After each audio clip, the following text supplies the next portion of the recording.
I'm Josephine, 32 female. I live in a city apartment that overlooks a skyline I built myself, metaphorically speaking. As a senior software engineer, I've spent the last decade coding, problem-solving, and climbing a ladder that many people, including my own family, never thought I could. For years, my success was their safety net, a fact they celebrated until the day I decided to build a life with the woman I love. This is the story of how the two most important people in my life decided my happiness was less important than a baby shower, and how I finally taught them the true cost of their disapproval. Before this story unfolds, I'd love to connect with you. Please let me know in the comments where you're watching from and what time it is in your corner of the world. It's amazing to see how far these stories can travel. My life with Emma was the one piece of code that had always run perfectly. We met 5 years ago at a mutual friend's gallery opening. I was there to support our friend, Ethan, whose sister was the artist, and she was there because she genuinely loved art. Emma, an architect, saw beauty in structure and form, while I found it in logic and efficiency. We were different, but our values aligned perfectly. Our love was a quiet, sturdy thing, built on a foundation of mutual respect, late-night conversations, and the shared dream of a future together. When I proposed to her under the northern lights in Iceland, a trip I had saved for years to make happen, her yes was the most beautiful sound I had ever heard. Planning our wedding became our shared project, a blueprint for the life we were designing. It was to be a small, intimate affair at a beautiful vineyard just outside the city, a place that smelled of oak and earth and new beginnings. The guest list was small, deliberately so. We wanted only the people who had genuinely supported our journey. My best friend, Ethan, was my best man, or rather, man of honor. Emma's sister was her maid of honor. And of course, our parents. Emma's parents were thrilled. They had loved me from the moment Emma introduced us, welcoming me into their family with open arms and warm Sunday dinners. My parents, Zoe and Nathan, were a different story. They lived across the country in the small, conservative town where I grew up. Life there was predictable, and their views were, to put it mildly, traditional. When I came out to them in college, their reaction wasn't explosive anger but a kind of quiet, suffocating disappointment. My mother, Zoe, a retired teacher, had always prided herself on her open-mindedness, but it turned out that her open mind had a very specific, pre-approved curriculum. My father, Nathan, a man who had spent his life managing construction sites, was even simpler in his worldview. Things were either right or wrong, and in his book, my life was in the wrong column. Over the years, a fragile truce had formed. It was built on the back of my financial support. When my father was forced into early retirement due to a back injury, their savings weren't enough. I was just starting to make good money in my career, and without a second thought, I stepped in. I started by covering their monthly mortgage payment. Then it was the car insurance. Then the utilities, the property taxes, and the expensive health insurance plan my dad needed. It wasn't a loan, it was what a daughter did. I never held it over their heads. It was my silent way of trying to earn the approval they wouldn't give me freely. They accepted the money, of course. It allowed them to maintain their comfortable life, their standing in the community, and their weekly dinners at the local country club. They would brag to their friends about their successful daughter in the big city, conveniently omitting the details of my life they found distasteful, namely Emma. They had met Emma only twice on their brief, stilted visits. They were polite to her face, a brittle, paper-thin courtesy that barely concealed their discomfort. My mother would ask her intrusive questions about her lifestyle, while my father would simply ignore her, directing all his conversation to me. After they left, I would have to spend hours reassuring Emma, my heart aching with a mixture of anger and shame. Emma, bless her heart, was endlessly patient. "They just need time, Joe," she would say, squeezing my hand. "They'll come around." I wanted to believe her. For the wedding, I was determined to make them feel not just included, but honored. "They need a grand gesture," I told Emma one night as we were addressing invitations. "Something that shows them this is real, that you're my family now, and that they are a crucial part of it." The grand gesture was expensive. I booked them first-class, round-trip tickets. I reserved them a luxurious suite at the finest hotel near the vineyard for the entire week of the wedding. I arranged for a car service to be at their disposal. The total cost came to just over $20,000. When I called to tell them, my mother's voice was bright and excited, more animated than I'd heard it in years. "Oh, Josephine, first class, you shouldn't have," she chirped, though there was no real protest in her tone. "Your father and I are so excited. We can't wait to be there for your big day." That phone call felt like a breakthrough. I allowed myself to feel a flicker of hope. Maybe Emma was right. Maybe all they needed was to see the wedding, to witness our vows, to feel the love from all our friends and her family. Maybe that would be the thing that finally bridged the gap between us. My cousin Jessica's pregnancy was something I'd heard about in passing. Jessica was my mother's sister's daughter, and in my mom's eyes, Jessica could do no wrong. She had married her high school sweetheart, lived 3 blocks from her parents, and was now dutifully starting a family. She was living the life my mother had always envisioned for me. I received a group text about her baby shower, scheduled for the same weekend as my wedding. It was an oversight, I assumed. A simple planning mistake. I texted my mom immediately. "Hey, just saw the date for Jessica's shower. Crazy that it's the same weekend as the wedding, right?" Her reply was instant and breezy. "Just a coincidence, sweetie. Don't you worry about it. We wouldn't miss your wedding for the world. Our flights are booked." I read the text to Emma, and we both breathed a sigh of relief. "See," she said, kissing my forehead. "It's all going to be fine." The weeks leading up to the wedding were a whirlwind of final preparations. We finalized the menu, confirmed the floral arrangements, and I had my final fitting for the custom-tailored suit I was going to wear. Every time I spoke to my mom, she was full of questions about the hotel, the car service, and the weather. She talked about what she was going to wear, about seeing our relatives who were also flying in. Not once did she mention the baby shower again. The promise had been made. The tickets were paid for. Their suite was waiting. In my mind, their presence was a fact, as solid and dependable as the ground beneath the vineyard. I was so focused on the blueprint of my perfect day that I failed to see the structural flaws in its foundation. The promise was just a promise, after all. And some promises, I was about to learn, were designed to be broken. The wedding day dawned with the kind of impossible, cinematic beauty you pray for, but never expect. A soft, golden light spilled over the rolling hills of the vineyard, making the dew on the grape leaves sparkle like tiny diamonds. The air was crisp and clean, carrying the scent of damp earth and blooming roses from the venue's meticulously kept gardens. I woke up with a nervous flutter in my stomach, but when I saw Emma, already awake and looking out the window of our bridal suite, a profound sense of calm washed over me.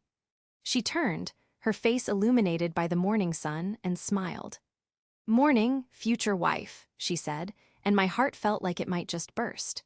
The morning passed in a joyful, chaotic blur of hair, makeup, and champagne. My man of honor, Ethan, was a godsend, a whirlwind of efficiency and terrible jokes that kept my nerves at bay. He steamed my suit, made sure I ate something, and intercepted frantic questions from vendors with the ease of a seasoned diplomat.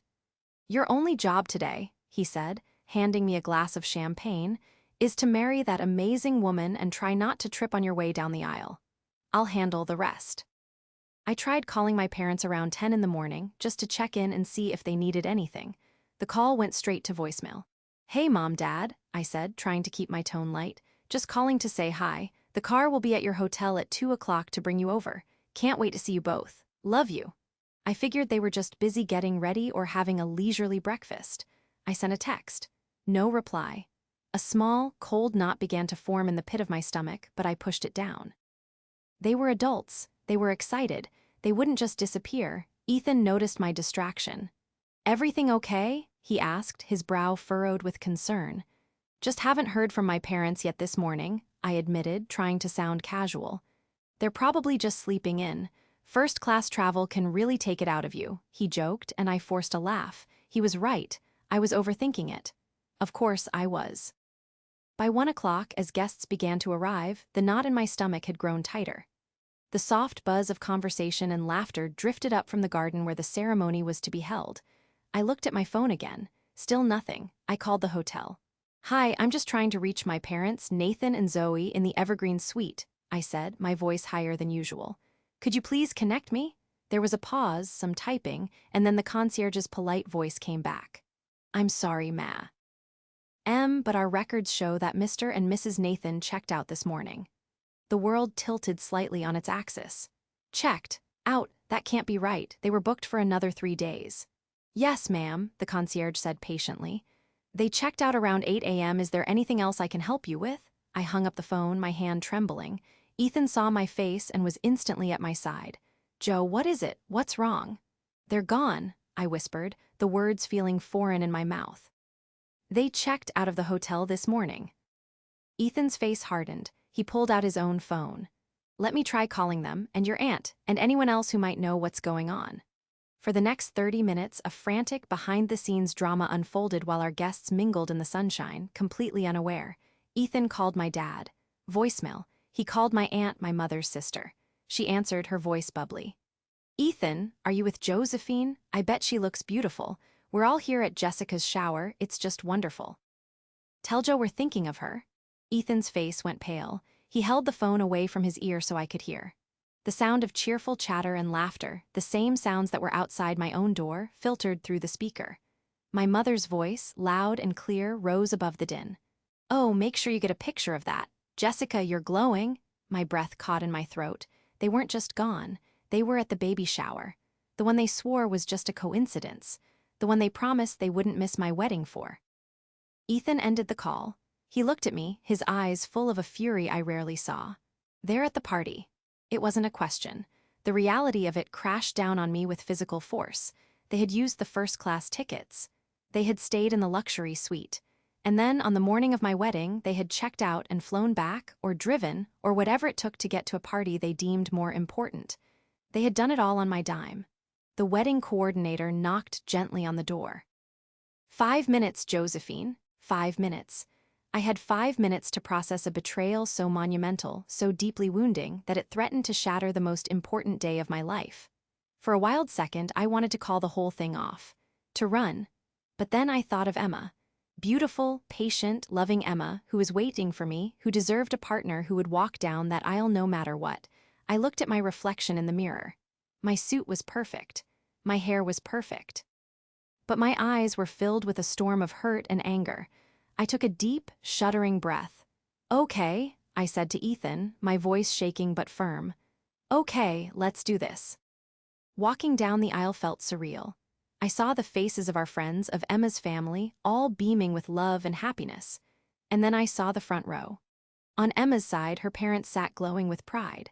On my side, there were 2 empty chairs. 2 beautifully decorated, painfully empty chairs. They were a void, a black hole in the middle of our perfect day, drawing in all the light and warmth. I reached the altar and took Emma's hands. She looked at me, her eyes searching mine, and I saw the question in them. I gave her the smallest, most reassuring shake of my head I could manage. This moment was about us. I wouldn't let them ruin it. I pushed the image of those chairs out of my mind, pushed down the rage and the grief, and focused on her. We said our vows, the words I had written for her catching in my throat. I promised to love her, to honor her, to be her partner in all things. And as I slid the ring onto her finger, I made another, silent vow to myself. A vow that the people who had so casually and cruelly dismissed our love would learn the true meaning of consequences. The reception was beautiful. String lights twinkled overhead like a private constellation, the band played a perfect mix of jazz and soul, and the food was even better than it had been at the tasting. Our friends and Emma's family enveloped us in a bubble of such genuine joy and affection that, for a few hours, I could almost forget the 2 gaping holes in the front row of my life. Emma and I danced our first dance to a song that had been hours since our 3rd date. As she rested her head on my shoulder, swaying with me under the lights, I felt a wave of profound gratitude for her. She hadn't pressed me for details. She had seen the empty chairs, seen the look in my eyes, and understood that I needed to get through the day. She just held me tighter, offering a silent, unwavering strength that was more comforting than any words could have been. Ethan, ever the loyal friend, ran interference all night. He fielded the inevitable questions from curious guests. Oh, Josephine's parents? A last-minute health issue, unfortunately. They were absolutely devastated to miss it, he would say, his voice dripping with a sincerity that was almost believable. He was protecting me, and I loved him for it. We cut the cake, a delicious lemon and elderflower creation that Emma had designed with the baker. We listened to the speeches. Emma's father gave a heartwarming, tear-jerking tribute to his daughter and welcomed me into the family with a warmth that made my own parents' absence feel even colder. Ethan's speech was the perfect mix of hilarious anecdotes from our college days and a genuinely moving testament to the love he saw between Emma and me. "I've seen Joe build complex systems from scratch," he'd said, raising his glass, "but the best thing she has ever built is this life with Emma." Through it all, I smiled, I laughed, I hugged people. I played the part of the happy bride, and in many ways I was married to the love of my life. But underneath the surface, a cold, hard anger was beginning to crystallize. The initial shock and hurt were solidifying into something sharper, something more focused. My phone had been in Ethan's care all day. Around 9 o'clock, as the party was in full swing, he brought it over to me. "You've got a few texts," he said, his expression carefully neutral. "Figured you might want to see them now that the main events are over." I took the phone and stepped away from the music, finding a quiet corner near the vineyards. There were 3 messages, all from my mother. The first one had been sent at 3:15 p.m., right in the middle of our ceremony. It was a picture. A brightly lit room, pink and blue streamers, a pile of gifts, and my cousin Jessica, radiant and pregnant, surrounded by family. In the background, I could clearly see my mother and father, smiling broadly, holding up a tiny pair of baby booties. They looked happier than I had seen them in years. The second text arrived a minute later. It simply said, "Thinking of you, hope your thing is going well. Your thing, not your wedding, not your special day. A thing, an event so insignificant that it didn't even warrant a proper name." The casual, dismissive cruelty of it was breathtaking. I felt the air leave my lungs as if I'd been punched. But it was the third text, sent around 7 p.m., that truly broke something inside me. It was a reply to a message I hadn't even sent, which meant she was likely responding to a question from another relative who had asked where they were. The text read, "We just felt it was more important to be here for the start of a real family. Honestly, weddings are overrated anyway. Besides, we don't approve of her." I read it once, then twice. My vision blurred. Every letter was a tiny, sharp piece of glass working its way into my heart. The start of a real family. The implication was clear. My marriage, my life with Emma, was not real. It was a sham, a thing, a pale imitation of the traditional family structure they valued. And then the final blow, "We don't approve of her." Her, the woman I had just vowed to spend my life with, the kindest, most compassionate person I had ever known. They had never said it so plainly before. They had hidden behind polite discomfort and vague disapproval, but they had never said the words. Now, hiding behind the safety of a text message, thousands of miles away, the truth was laid bare. It wasn't just about tradition or religion. It was personal. They didn't approve of Emma. The fragile truce I thought we had, the one I had been financing for years, was a lie. It wasn't a truce at all. It was a transaction. I paid them for a semblance of a relationship, and they took the money while harboring a deep-seated disdain for the very core of my happiness. The hope I'd clung to that they would come around died in that quiet corner of the vineyard. It was a swift, brutal death. A cold fury, purer and harder than any emotion I had ever felt, washed over me. The hurt was still there, a deep, throbbing ache, but the anger was a shield. It was clarifying. For years, I had been trying to solve an unsolvable problem, trying to earn something that was never on the table. I had poured my love, my energy, and my money into a black hole of their prejudice. No more. I walked back to the reception, my face a mask of calm. I found Emma on the dance floor with her cousins. I pulled her aside. "I need to show you something," I said, my voice low. I handed her the phone. I watched her face as she read the messages. I saw the progression of emotions I had just experienced. Confusion, then shock, then a deep, profound sadness on my behalf. She looked up at me, her eyes glistening. "Oh, Joe," she whispered. "I am so sorry." "Don't be," I said, and to my own surprise, I meant it. They just gave me a gift, the gift of clarity. I took her hand and led her back to the dance floor. The band started playing a loud, upbeat song. As we danced, surrounded by people who loved us, a plan began to form in my mind. It was logical, it was efficient, it was final. They had made a choice. Now I would make mine. The week after the wedding was supposed to be our honeymoon. We had planned a trip to Italy, a whirlwind of pasta, wine, and ancient history. But after the events of the wedding day, the thought of pretending everything was perfect felt dishonest. Emma, with her infinite understanding, was the one to suggest a change of plans. "Let's postpone Italy," she said, as we packed up our things from the hotel. "Let's go home, order takeout, and just be together. We can deal with everything first." She was right. The fallout from my parents' decision wasn't something I could ignore while sipping Prosecco in Rome. It was a wound that needed to be cleaned and dressed before it became infected. So we went home. Our apartment, which had been a chaotic mess of wedding planning for months, was now blissfully quiet.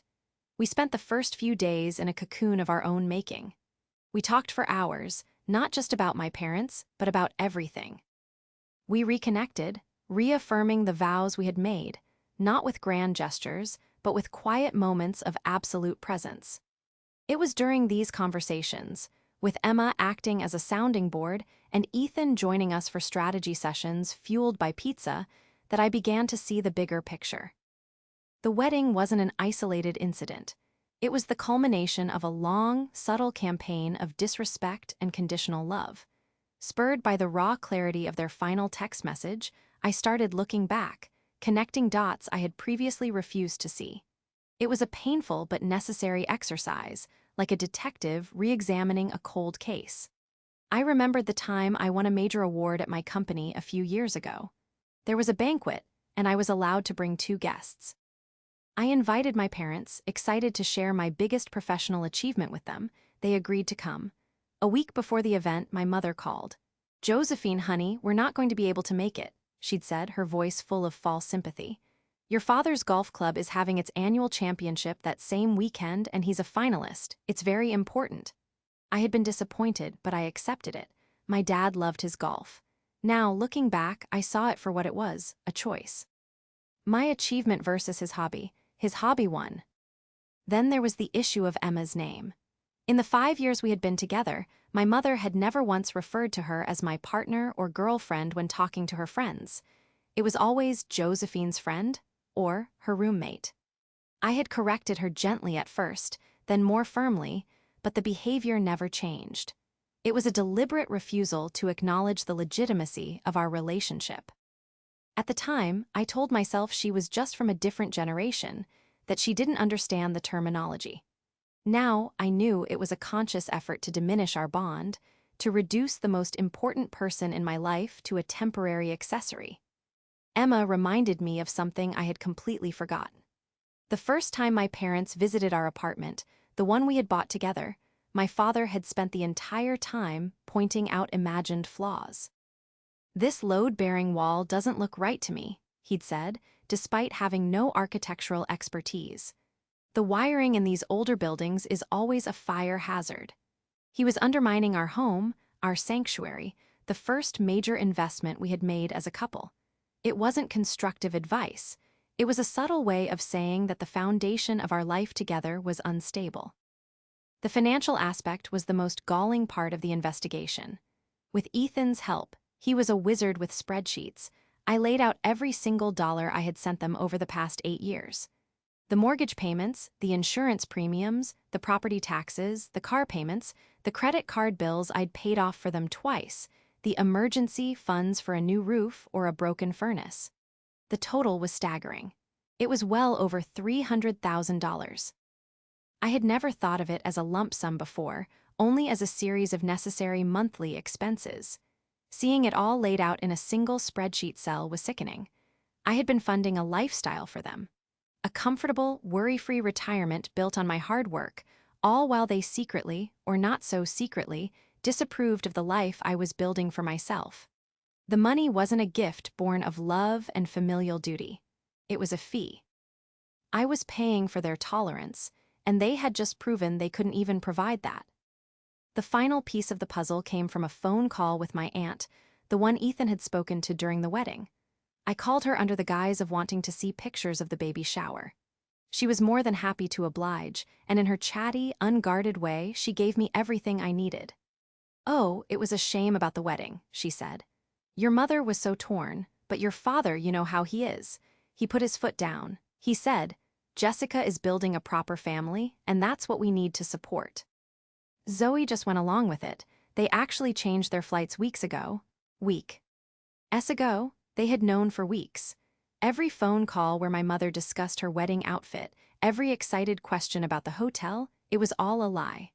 A long, calculated deception designed to keep me in the dark and, more importantly, to keep my money flowing until the last possible second. They had planned this betrayal. They had played me for a fool, enjoying a first-class vacation before sticking the knife in. That was it. That was the confirmation I needed. My anger was no longer a hot, raging fire. It had cooled into something solid and sharp, like steel. There was no room for doubt, no space for excuses. The pattern was clear, the evidence was overwhelming. They had made a business decision to prioritize my cousin over me. Now, I would make a business decision of my own. The plan itself was remarkably simple. It wasn't about shouting or dramatic confrontations. My parents didn't respond to emotion. They responded to leverage and consequences. My leverage was the financial infrastructure I had single-handedly built and maintained for them over the past 8 years. The consequence would be its complete and total dismantlement. My work as a software engineer had taught me the importance of systematic, logical execution. I approached this task with the same precision I would use to debug a complex piece of code. I would remove their dependencies on me, one by one, until the entire system they took for granted ceased to function. I spent that Monday, the first day of what should have been my Italian honeymoon, on the phone and online. I started with the biggest and most immediate dependency, their mortgage. The monthly payment was set up as an automatic transfer from my primary checking account. I logged into my online banking portal. The interface was familiar and impersonal. I navigated to the recurring payments section, found the entry for Z&N mortgage, and clicked on it. The screen asked, "Are you sure you want to delete this scheduled payment?" There was a moment, a brief flicker of hesitation. A lifetime of conditioning, the idea that you always take care of your parents, no matter what, rose up in my throat. I saw my mother's face in my mind, not the smiling one from the baby shower picture, but the disappointed one from the day I told her I was in love with a woman. I saw my father's stony silence, his refusal to even look at Emma. Then I saw the text message, "We don't approve of her." I clicked confirm. The scheduled payment vanished from the screen. The first line of code in their comfortable life was deleted. Next was the array of smaller, but equally critical, bills linked to my credit card for the sake of convenience and racking up travel points. Points I had used to book their first-class flights. Their cell phone plan, a family package where I was the primary account holder. I logged into the provider's website and initiated the process to remove their 2 lines from my account. This was more complex. It required transferring liability to them, which they would have to accept. The provider sent them an email and a text message notification immediately. They now had 30 days to set up their own account and their own payment method before their numbers were disconnected. The streaming services, Netflix, HBO, the premium cable package, were easy. One by one, I went into the settings and removed their devices from my account. A small, petty act perhaps, but it was part of the ecosystem. It was another creature comfort they took for granted, paid for by my unreal family. The car insurance and home insurance policies were in my name, with them listed as drivers and residents. I had done this years ago because my clean record gave us a much better rate. I called the insurance company. "I'm selling the property and the vehicle, and I need to cancel my policies," I lied smoothly. The agent processed the cancellation, effective at the end of the month. They would receive a formal notice in the mail. The most complicated piece was the health insurance. My father's plan was a private one, incredibly expensive, that I paid for directly from my bank account. It wasn't tied to a job, which made it both a lifeline and a huge vulnerability for them. This gave me the most pause. The thought of my father without health coverage was terrifying, but the thought of continuing to pay for it while he actively disrespected my wife was untenable. I couldn't cancel it outright without his consent, but I could stop paying for it. I logged in one last time and deleted my payment information from their account. The next premium was due in 2 weeks. They would soon receive a notice of non-payment, followed by a warning of cancellation. By the end of the day, I had severed every financial tie. I had deconstructed their safety net, thread by thread. Emma sat with me the entire time, not saying much, just a quiet, supportive presence. When I finally closed my laptop, she put her hand on mine. "How do you feel?" she asked softly. "Empty," I said honestly, "and powerful. It feels like I just took back control of my own life." There was one final step. This wasn't just about cutting them off. They needed to understand why. The silence had to be broken by a clear, undeniable message. I went through the hundreds of photos our wedding photographer had already sent us in a sneak peek gallery. I selected 10 of the best shots. A photo of Emma and me saying our vows. A photo of us walking down the aisle, radiant with joy. A photo of our first kiss as a married couple. And then, the most important one, a wide-angle shot of the ceremony, perfectly capturing the beautiful, flower-adorned, and completely empty chairs in the front row of my family's section. I didn't add any text. No angry tirade, no heartbroken explanation. The images, paired with the impending financial storm, would speak for themselves. I attached the 10 photos to an email. I sent it to both of my parents' email addresses. The subject line was simple: our wedding day. Then I created a new folder in my email inbox named Receipts and moved the sent message there. Finally, I took my phone, opened their contact cards, and pressed block. I blocked their numbers. I blocked them on every social media platform. I didn't want to hear the pleading, the excuses, the anger. The first phase of the plan was about action, not words. Their response would come, I knew, but it would be on my terms, not theirs. For the first time in years, I felt a sense of peace. The transaction was over.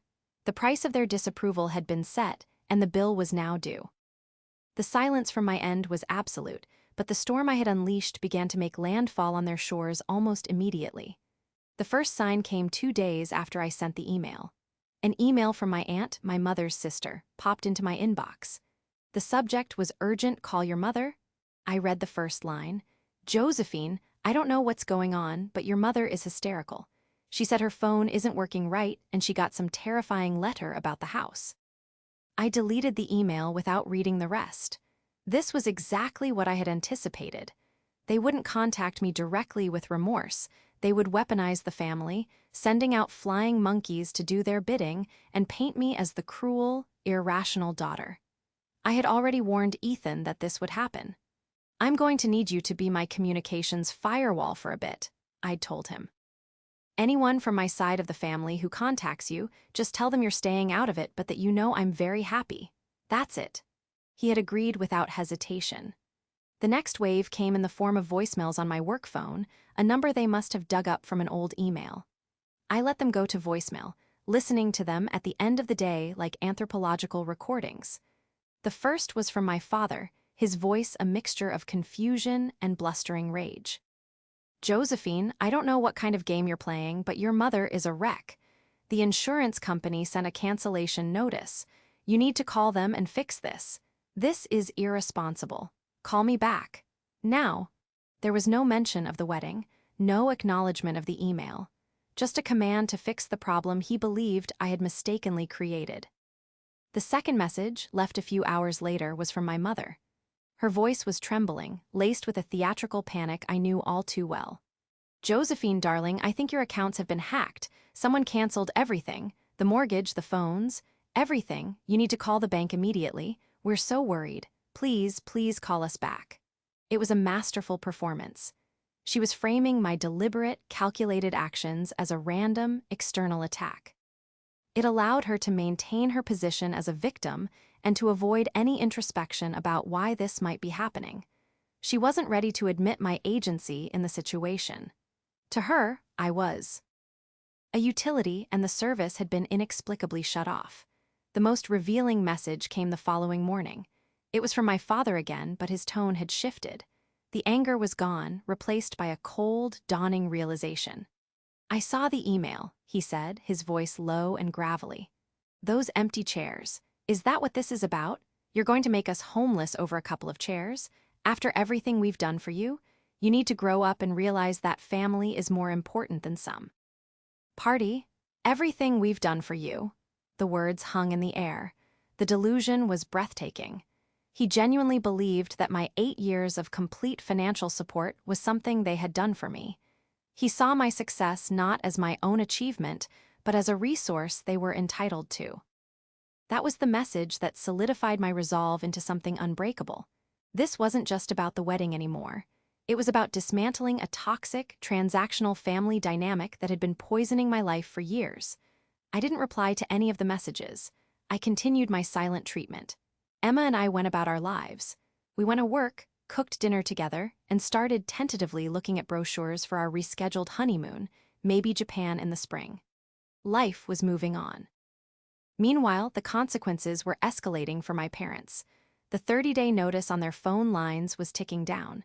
The mortgage company would have sent them a formal notice of intent to foreclose, a terrifying legal document.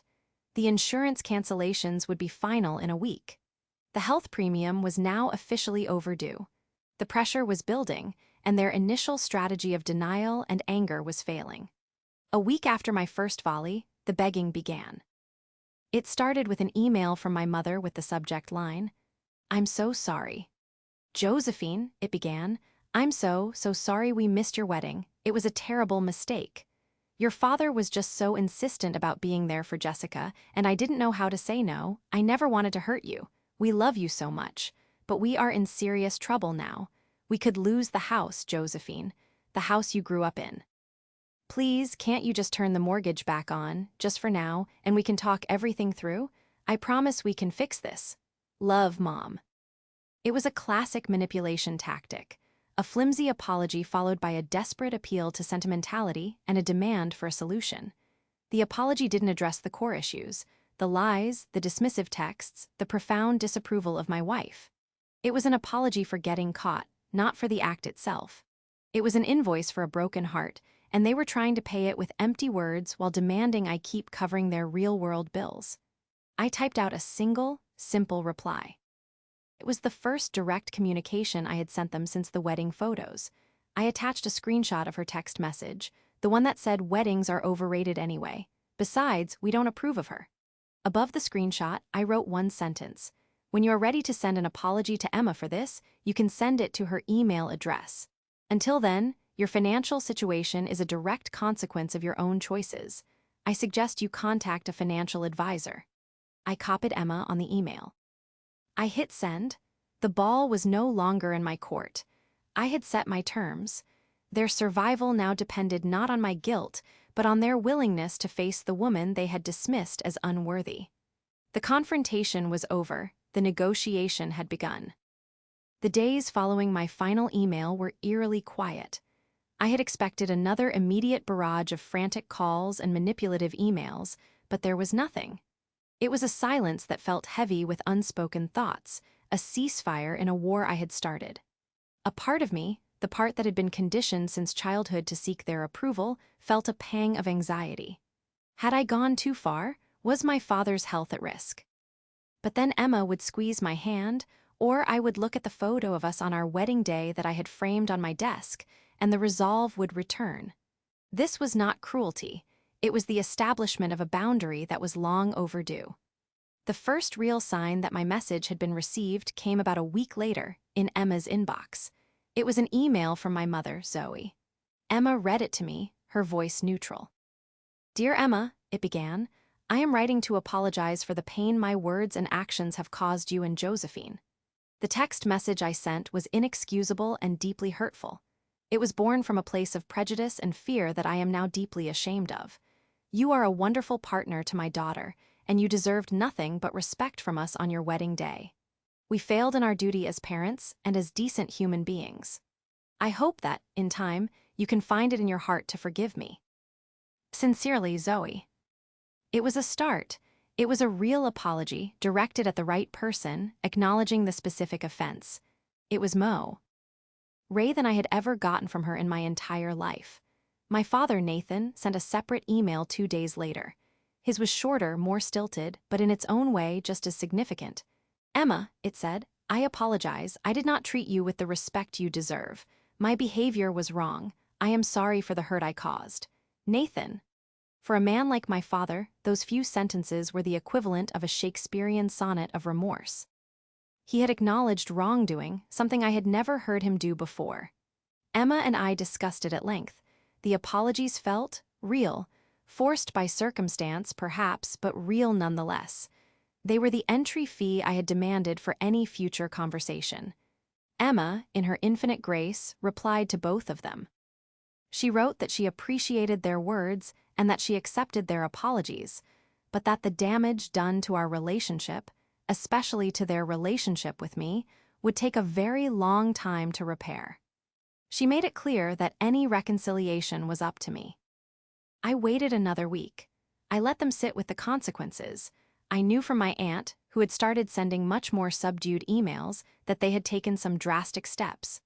They had put their oversized house, the one I grew up in, on the market. They were looking at small rental apartments. My father had apparently called his old union to see if there was any consulting work he could do. They were, for the first time in their adult lives, being forced to be financially independent. They were solving their own problems. That was the shift I needed to see. Finally, I unblocked their numbers and called them. I put the phone on speaker with Emma sitting beside me. My mother answered on the first ring. "Josephine," she said, her voice small. "Hi, Mom," I said, my tone calm and even. "I got word that you both apologized to Emma. That was the first step." "We meant it," my father's voice chimed in from the background. "We know we messed up. Badly." And then we talked. For the first time, we had a real conversation. I didn't yell. I didn't cry. I simply laid out the facts. I told them about the years of feeling dismissed, of their subtle and not-so-subtle signs of disapproval. I explained how their actions on my wedding day weren't a single mistake, but the final, undeniable proof that their love for me was conditional on me living a life they approved of.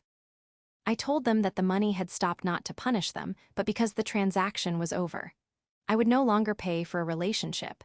If we were to have one, it would have to be real, built on mutual respect. They listened. They didn't argue. They didn't make excuses. They just listened. When I was done, my mother was weeping softly.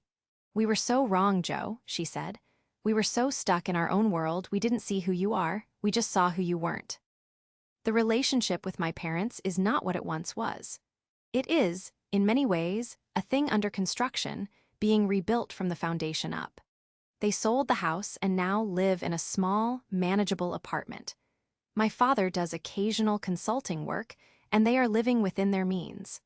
I have not resumed paying their bills, but I did help them set up a meeting with a reputable financial advisor to manage their own retirement funds. I send them a small, fixed amount on their birthdays and Christmas, a gift, not an obligation. They are learning to stand on their own 2 feet. They are also learning who their daughter really is. They are learning about Emma, about our life, our friends, our home. They call and they ask questions. They listen to the answers. They are trying. It's a slow, awkward process, and the trust is still fragile. But for the first time, it feels honest. The empty chairs from my wedding will always be a scar, a reminder of a profound betrayal. But they are also a symbol of a turning point, the day I stopped paying for approval and started demanding respect. My marriage to Emma didn't just begin a new chapter with her. It forced a necessary and painful end to an old chapter with them, making way for a new story, one where my value is not measured by my bank account, but by the strength of my own choices.